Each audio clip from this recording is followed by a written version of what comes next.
Rachai. Tout va bien? Moi ça va. J'ai vu que YouTube avait de nouveau frifrouté avec les nerfs des vidéastes.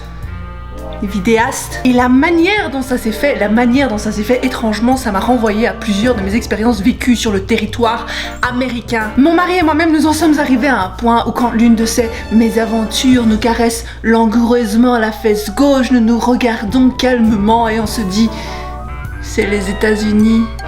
Y a même pas de quoi s'énerver, c'est tellement normal ici. Vous allez voir de quoi je veux parler. Pas de disclaimer cette fois, je pisse à l'arrêt de tous ceux qui vont réinterpréter, extrapoler mes propos. Vous êtes cons et je vous plains beaucoup. Alors YouTube me fait fortement penser à un Américain moyen dans son comportement en général. Pourquoi? Je ne sais pas si vous vous êtes rendu compte de la vilaine manie qu'avait YouTube de mentir délibérément et ouvertement à chaque fois qu'on lui posait une question, à chaque fois que les usagers de la plateforme s'indignaient face à telle ou telle anomalie. Par exemple, pendant des mois, voire des années, il y a eu des chutes d'abonnements et beaucoup de personnes se sont vues désabonner de leur chaîne favorite. C'est encore le cas d'ailleurs. Et je sais que pour beaucoup c'est une théorie farfelue, mais en ce qui me concerne ce n'est pas une légende puisque j'en ai moi-même fait l'expérience. Je me suis retrouvée désabonnée de la chaîne de potes à moi et j'étais à genre ouais, comment c'est possible que j'ai été désabonnée de cette chaîne là. Et pareil, j'ai reçu pas mal de remarques de petites trites flamboyantes qui comprenaient pas pourquoi elles avaient été désabonnées de ma chaîne, tout simplement. Ce que je veux dire par là, c'est que nous avons des faits et malgré ces faits, tu peux leur mettre sous le nez. YouTube va continuer d'affirmer littéralement que ce sont en fait des abonnés inactifs qui se font sucrer et que c'est tout à fait normal. Et là vous vous dites mais comment c'est possible de maintenir un mensonge aussi gros en dépit de toutes les preuves existantes? Je sais pas si vous réalisez à quel point la situation est ridicule. Genre ridicule. D'ailleurs, énormément de gens, il me semble, étaient relativement perplexes devant les réponses et les réactions de la plateforme, je y compris, jusqu'à ce que je vive ce genre de situation ici même aux États-Unis de manière quasi quotidienne. Petit exemple de type mignon afin d'illustrer mes propos. Mohi, mon mari, travaille dans une entreprise en tant que manager ou senior manager, je sais pas trop comment ça se dit en français, c'est-à-dire qu'il est responsable d'une équipe. Il demande à une jeune femme de compléter une tâche d'ici dans les 2 semaines, pour dans 2 semaines. Quelques jours plus tard, Mohi fait son travail, il revient vers elle pour s'assurer que le travail a bien été fait, il lui pose la question, est-ce que le travail a bien été fait? Elle lui répond, le travail a bien été fait. Du coup, Mohi est content et il continue sa petite vie, son petit travail, il a pas que ça à foutre de toute façon, il a plein de choses à faire, notamment gérer les autres personnes. Jusqu'au jour où il réalise qu'en fait, le travail n'avait pas du tout été fait. Notre cher Mohi, perplexe, lui demande pourquoi est-ce que tu as dit que le travail avait été fait alors qu'il n'avait pas été fait? Et la meuf, elle commence à pleurer en disant que elle s'était retrouvée bloquée à un stade du dossier. Mais ça n'explique pas pourquoi le travail n'a pas été fait. Je suis désolée, je viens de me rendre compte que mon micro n'était pas branché, donc je ne sais pas quel type de qualité de son vous aurez pour cette partie-là. Mais ça continue. Mais petite conne égoïste que tu es, pourquoi avoir délibérément affirmé que le travail était fait alors qu'il n'était pas fait? De 1 et de 2, pourquoi ne pas avoir sollicité l'aide de tes collègues au lieu de foutre tout le monde dans la merde? Et non, le job de Mohi n'était pas de repasser à travers tous les dossiers, puisqu'en fait, il a pas que ça à foutre. Son but, à lui, c'est de checker si tous les dossiers ont été bien réunis et tout. Donc normalement, tu pars pas du principe que les gens vont te mentir. Tu vois ce que je veux dire? Ça me semble logique. Vous voyez ce genre de petites choses tous les jours, mais j'ai mieux. Je sais, vous vous dites c'est des détails, hein, mais c'est important, c'est important. Quand j'ai appris que j'étais enceinte, j'ai dû me renseigner sur les aliments que je pouvais manger et sur les aliments que je ne pouvais pas manger. Bref, il y a une alimentation à avoir, c'est très important. J'apprends donc que je dois faire attention quand je bois du lait. Je dois boire du lait pasteurisé. Le train. Je dois boire du lait pasteurisé, c'est-à-dire du lait traité contre les bactéries, pour pas que je chope telle ou telle maladie qui pourrait mettre la vie de mon bébé en danger. Du coup, je me renseigne et je découvre que la loi aux États-Unis veut que tous les laits sur le territoire, présents sur le territoire, soient pasteurisés, mis à part pour les fromages. Donc en ce qui concerne les produits laitiers, la mozzarella doit être pasteurisée et mais pas les fromages européens, genre le brie, le camembert, le roquefort, les trucs comme ça doivent pas. Voilà, bref, c'est la loi. Néanmoins, je demande quand même à chaque fois aux serveurs, aux vendeurs, aux commerçants si le lait a bien été pasteurisé. Pourquoi? Parce que tout simplement j'ai pas confiance. Comment tu peux avoir confiance dans un système qui de toute évidence ne fonctionne pas correctement à la base et qui a plein de lacunes et de trous et de choses qui ne vont pas? Un peu comme YouTube d'ailleurs, c'est bizarre hein. Je vous promets qu'une fois sur 10, on m'a répondu « Attendez, nous allons vérifier ». Une fois sur 10, parce que j'ai demandé beaucoup de fois, parce que ça dure longtemps la grossesse quand même. Une fois sur 10, on m'a répondu « Attendez, nous allons vérifier, nous allons demander au patron, nanana ». Et après on revient vers moi et pour m'entendre dire « Oui, il est bien pasteurisé, le lait, le produit laitier en question » ou « Non, il l'est pas ». Moi j'ai complètement évité pendant ma grossesse la mozzarella, le roquefort, le brie, le machin. Donc c'était à chaque fois, quand je vous parle, c'était à chaque fois des produits qui étaient censés être légalement pasteurisés. Selon la loi quoi, vous voyez ce que je veux dire. Donc ça veut dire que les fois où on m'a dit non, il ne l'est pas, bah ça veut dire que soit la personne ment, ce que j'espère beaucoup parce que si la personne ne ment pas, ça veut dire qu'il pratique une activité illégale. Et j'ai été, vous vous doutez bien que j'ai pas été dans des endroits super bizarres et dégueulasses non plus quoi. J'ai été dans des grandes chaînes de restauration, des trucs machin quoi. Donc il y a un truc qui va pas, on est d'accord, parce que soit il ment, soit c'est illégal. Une ou deux fois sur 10, je vous promets que sans frissonner de la testicule gauche, on m'a regardé dans les yeux et on m'a répondu, affirmé avec professionnalisme que non, le lait en question n'était pas pasteurisé. Comme s'ils savaient de quoi ils parlaient, mais de toute évidence ils savent pas parce qu'en fait c'est obligé d'être pasteurisé. Ça n'existe pas le lait non pasteurisé aux États-Unis. C'est littéralement une activité illégale en fait, donc c'est très bizarre. En fait la question c'est pourquoi tu mens? Pourquoi tu mens? C'est hyper chelou de mentir comme ça délibérément pour un truc aussi bête. Pour un truc aussi bête, parce que tu peux juste dire que tu sais pas ce que c'est, tu peux juste aller demander à ton patron. Enfin, je sais pas si vous sentez le manque de cohérence et de logique qu'il y a derrière tout ça. Mais les gens, ils vont te mentir et ils vont en avoir rien à foutre que ça mette ta vie en danger ou pas. Y a pas de souci avec ça. Et j'ai des histoires où on n'avait aucun scrupule à me mettre éventuellement en danger ou mettre mon bébé en danger parce qu'on mentait. C'est arrivé, mais je vous raconterai pas ça ici. Je vous raconterai ça après. Et en fait, je sais pas si vous vous rendez compte à quel point ce ne sont que des petits détails parmi tant d'autres petits détails qui arrivent de manière tellement régulière, tellement tous les jours, putain. Beaucoup d'Américains mentent, même quand il y a une solution, même quand c'est pas grave, même quand c'est pas nécessaire de mentir. Quitte à porter préjudice à un tiers sans s'en soucier le moins du monde. Et c'est là que personnellement je retrouve quelque chose au niveau de la mentalité, au niveau de la manière de faire. Je retrouve un peu de YouTube là-dedans. Je retrouve un peu des États-Unis dans YouTube, un peu de YouTube dans les États-Unis.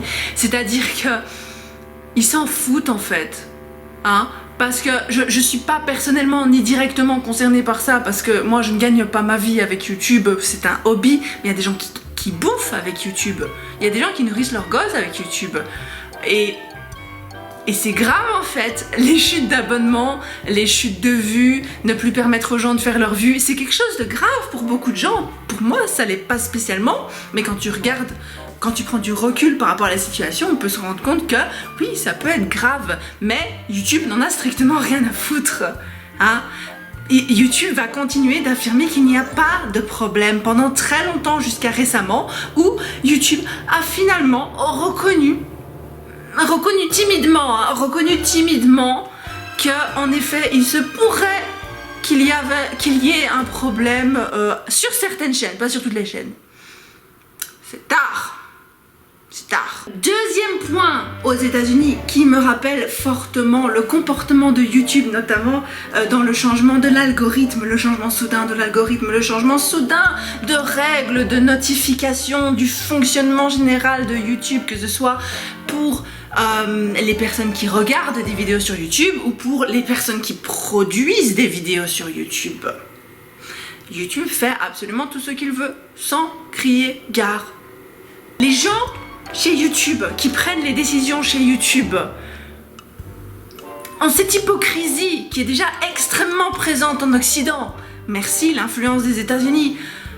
Mais alors, aux États-Unis, c'est-à-dire qu'ils mettent plus d'énergie à essayer de te faire croire qu'un produit est bon plutôt qu'à investir cette énergie pour améliorer la qualité du produit. Et pour que le produit soit vraiment bon, pour que le produit soit vraiment de la même qualité que ce qu'ils essayent de te faire croire. Ils essayent de te faire croire que la qualité du produit est telle, mais en fait, elle est telle, et ils investissent tellement d'énergie à essayer de te faire croire que le produit est bon qu'en fait, il n'y a plus d'énergie pour vraiment faire en sorte que le produit soit à la hauteur de ce qu'ils promettent. Je sais pas si ça a du sens ce que je veux dire. C'est un peu le principe de l'hamburger au McDonald's. T'as un super beau burger, un super beau menu au McDo qui te donne vraiment envie et tout, et puis quand tu regardes ce que t'as finalement, la qualité du produit en tant que tel, quand tu l'as dans tes mains, bah c'est pas du tout pareil. Ils ont mis beaucoup plus d'argent à essayer de montrer un beau produit, et après ils vont faire en sorte de pas devoir trop investir d'argent, ni d'énergie, ni de marketing, ou je sais pas trop quoi, pour que t'aies en fait le même produit que t'as sur l'image. En gros, on te vend du vent, sans vergogne et en permanence. Ça peut te nuire, mais c'est pas grave, parce qu'à eux, ça leur profite. Bref, c'est de cette mentalité que je veux parler. C'est un peu le même principe que le menteur compulsif qui va préférer vous nuire, qui s'en fout en fait de vous nuire ou pas, par paresse, par égoïsme, ou les deux, plutôt que de faire son job correctement. Parce qu'en fait, si t'investissais la même énergie, voire plus d'énergie à essayer de faire un bon produit plutôt qu'à essayer de te vendre un beau produit, une belle image du produit, je sais pas si ça a du sens, bah peut-être que le produit serait de meilleure qualité en fait. Mais ça, on s'en fout.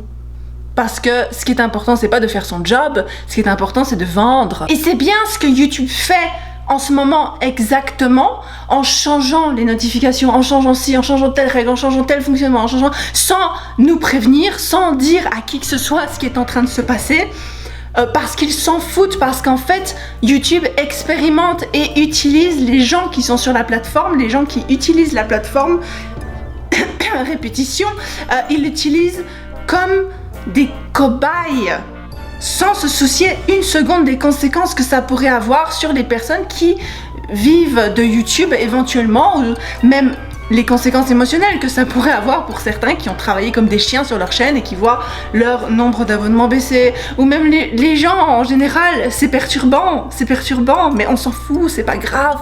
Et c'est exactement le même principe avec le principe d'économiser sur le produit, parce que YouTube, plutôt que d'engager des gens pour faire la révision de vidéos, plutôt que d'engager de vraies personnes, même ce serait un investissement énorme, mais ne me dis pas que YouTube n'a pas les thunes, s'il te plaît, ou YouTube a perdu l'argent en essayant justement de faire les choses trop facilement, trop vite, argent, produire. C'est comme ça que YouTube s'est cassé la gueule et a perdu énormément d'argent, mais ça c'est leur faute à eux, pas la nôtre. Mais c'est à force justement de vouloir économiser qu'on en arrive à un point où YouTube, au lieu d'engager des gens pour faire les révisions de vidéos, a décidé de créer un robot, ce qui est beaucoup plus, comment on dit ça, ce qui est intéressant d'un point de vue financier pour eux, et d'un point de vue du temps pour eux, parce que du coup c'est un algorithme très mal foutu qui fait leur job. Et pourquoi il est très mal foutu l'algorithme? Parce que YouTube répond fièrement, hein, quand on leur demande, quand on dépose entre guillemets des plaintes par rapport justement à la démonétisation, un machin, si un machin, ça, pourquoi ma vidéo a été supprimée, pourquoi nanana, YouTube répond: ah, merci d'avoir donné cette information, parce qu'en fait le robot se construit en fonction de vos plaintes. C'est-à-dire que d'abord vous allez être monétisé, donc d'abord vous allez être pénalisé, vous allez devoir vous plaindre, et YouTube, le robot de YouTube va apprendre de cette plainte. Donc il apprend parce que vous avez été pénalisé. Et je sais pas si vous vous rendez compte du délire, je sais pas si vous vous rendez compte à quel point c'est malsain et super égoïste en fait. Je sais pas, peut-être c'est juste moi qui trouve ça absolument illogique. D'abord punir les gens pour quelque chose qu'ils n'ont pas fait, parce qu'on veut pas faire son travail, parce qu'on préfère avoir un robot qui fasse ça, un robot très très mal foutu d'ailleurs. Et le robot apprend de vous. Enfin, je sais pas, moi j'ai trouvé ça exceptionnel. J'ai trouvé ça très très drôle. Donc en fait, on va laisser un robot qui n'a pas été programmé correctement décider de la fin de mois des gens, de milliers, peut-être de millions de personnes. Vous vous rendez compte? Vous allez me dire, oui, mais ces gens n'ont qu'à pas compter sur YouTube pour gagner leur vie. Ben non.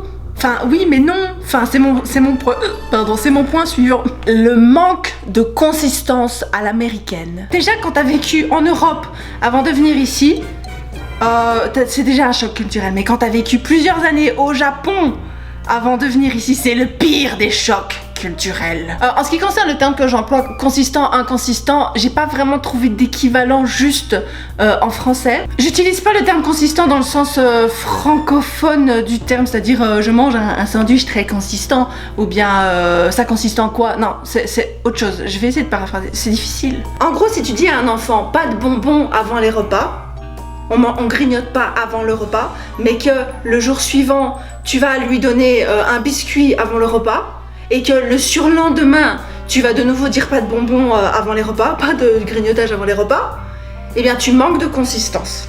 Vous voyez, c'est pas consistant, c'est pas régulier, c'est pas cohérent, ça manque de cohérence. Vous voyez ce que je veux dire? Pour moi, c'est dans ce sens-là que j'emploie le terme consistant, et j'en suis désolée si c'est perturbant. Et ça, pour moi, l'inconsistance, le manque de logique, le manque de régularité, c'est typique aux États-Unis. C'est tellement typique que ça fait mal et que ça va rendre ton quotidien, des petites tâches du quotidien censé être simple, tellement compliqué. Oh, exemple rapide et bête. Mais vraiment bête. En gros, il y a une chaîne de restauration rapide, je pense qu'on appelle ça comme ça, Your Pie.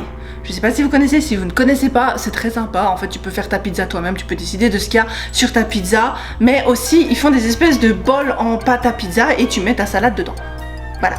Et c'est très sympa. Et c'est très bon. Eh bien, c'est très simple. Le Your Pie près de chez moi, auquel je vais souvent, enfin de temps en temps, a une sauce tomate qui n'est pas piquante. Voilà. Mais après, tu vas aller dans un autre Your Pie un jour, et sans te prévenir, personne va rien te dire, bah la sauce elle sera piquante, comme ça. Mais tu vas retourner au Your Pie près de chez toi, la sauce elle sera non piquante. Alors que Your Pie c'est une chaîne. C'est une chaîne comme Quick, comme McDo, comme Truc Chicken, là, Korean KFC. Et après, avec Mohi, on va dans un autre Your Pie. Et Mohi prend toujours, mon mari, hein, Mohi prend toujours des bols en pâte à pizza. Et bah parfois il n'y en a pas des bols en pâte à pizza. Et ils le font pas dans ce Your Pie là.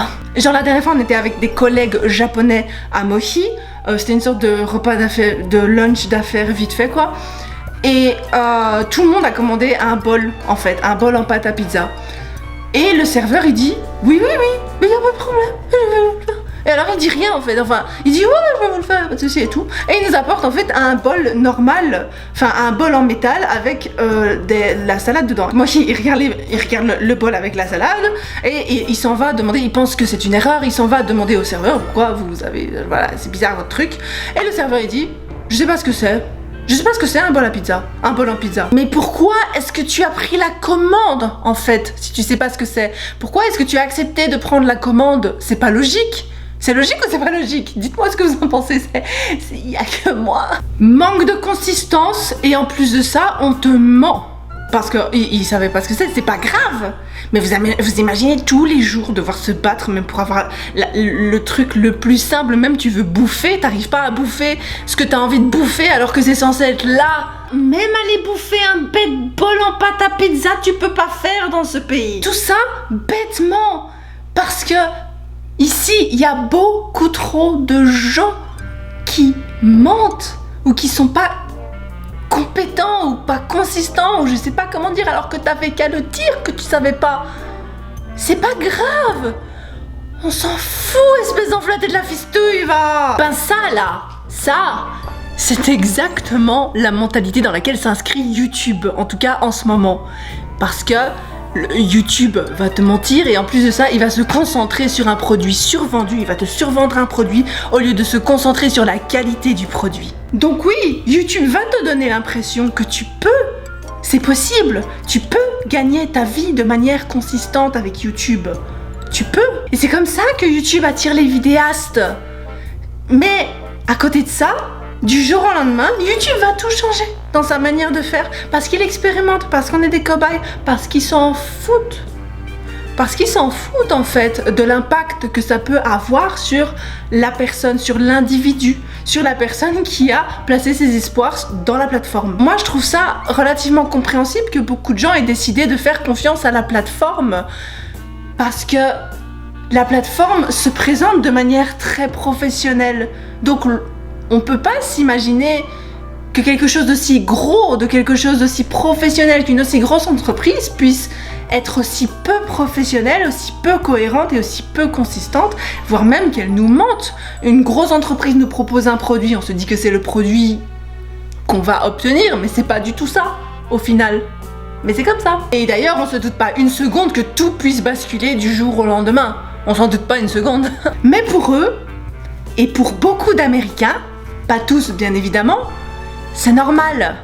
Et pour ceux qui ne trouvent pas ça normal, d'après mes observations, ils y sont juste habitués en fait. Parce que c'est comme ça depuis toujours pour eux. Et dernier point, mais pas des moindres, parce que j'ai vraiment pas besoin de commencer dans de grandes explications. Beaucoup d'Américains, je trouve, et ça c'est purement basé sur des observations, c'est pas vraiment sur des conversations ou quoi que ce soit, ne se rendent pas compte à quel point ils ont besoin de l'immigration dans ce pays et pourtant ils peuvent pas s'empêcher de chier sur les migrants. Ils croient que comme c'est les États-Unis, en fait ils règnent en maître en tant qu'Américains, mais ils semblent oublier 2 secondes que en fait les Américains eux-mêmes sont des immigrés et aussi énormément de choses qui ont été réclamées par je sais pas si ça se dit réclamer.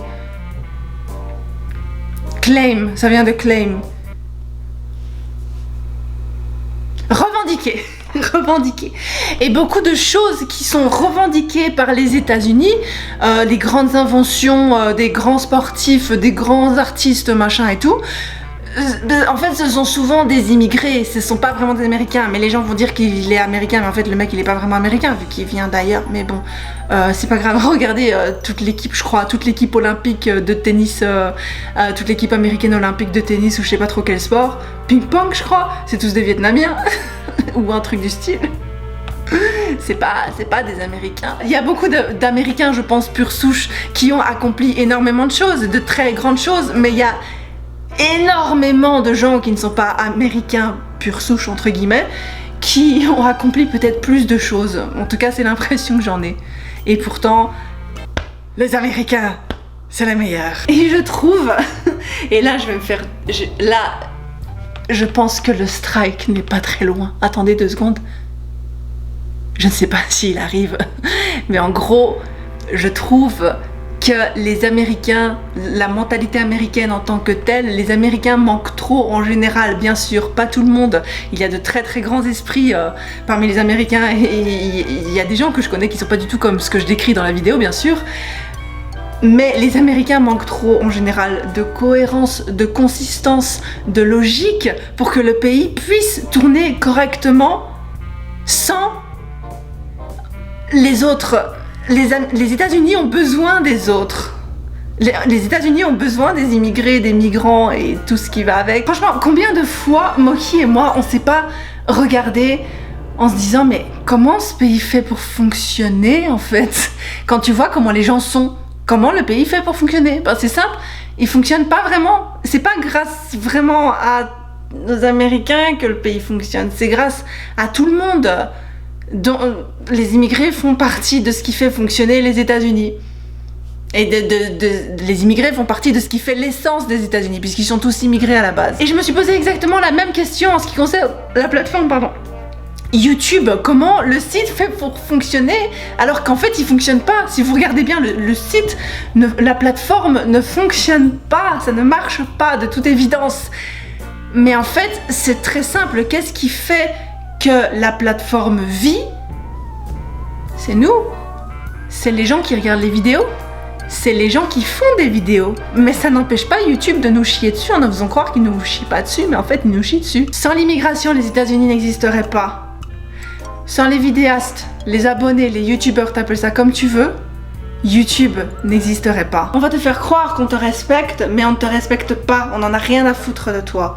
Et on va te vendre une certaine qualité d'un produit qui n'existe pas. Cette qualité n'existe pas. Le produit est existant, mais la qualité n'existe pas. American Dream, tout ça. En apparence, YouTube aime bien nous faire croire qu'ils ont besoin de nous, qu'ils ont besoin... Vous voyez tous ces trucs-là, il y a des masterclass, je sais pas trop quoi. Pardon, excusez-moi. Où ils font genre... Ouais, nous on adore nos petits youtubeurs et c'est très important et mais dans les faits, on n'est que des outils qui sont gérés par des gens qui ne pensent qu'à faire un profit et qui n'ont aucune idée de ce que c'est que de faire en fait une vidéo de A à Z ou de commencer en fait sur YouTube. Ils n'ont aucune idée de ce que c'est que de commencer à créer un concept et à rassembler une audience. Ils savent pas ce que c'est et ils vont les utiliser pour faire du fric, c'est tout. Et comme le gouvernement américain est à l'image de beaucoup d'autres gouvernements à travers le monde, en fait, c'est des gens et je suis désolée de le dire comme ça, hein, peut-être que c'est peut-être c'est peut-être exagéré ce que je suis en train de dire, mais des gens qui savent pas ce que c'est la vraie situation, ils connaissent pas la vraie situation, ils savent pas ce que c'est en fait d'être nous. Mais ils vont quand même décider pour nous, oui, sans nous en parler, sans vraiment demander notre avis, là, comme ça. Et c'est pour ça que je pense que YouTube est à l'image des États-Unis. Voilà, cette vidéo est terminée, j'espère qu'elle vous aura un peu plu. Bien sûr, les États-Unis, ce n'est pas que du négatif. Bien sûr, YouTube, ce n'est pas que du négatif, mais les points positifs, on les connaît, sinon on serait pas là, n'est-ce pas? C'est pourquoi j'ai pris le parti de m'attarder sur les petits points qui chatouillent la fripouille, quitte à risquer la censure. Comme d'habitude, n'hésitez pas à me donner votre avis dans le respect et la bonne humeur, bien évidemment. Vous n'êtes pas non plus sans savoir qu'il faut prendre du recul par rapport à tout ce que je dis dans la vidéo, d'autant plus que je grossis le trait pour plus de clarté, n'est-ce pas? Et en plus de ça, je n'ai ni la science infuse, ni la vérité absolue. Sur ce, Otsukare-sama, je vous kiffe et je vous fais des gros bisous. You're a mean one, Mr. Grinch. You really are a heel. You're as cuddly as a cactus, you're as charming as an eel.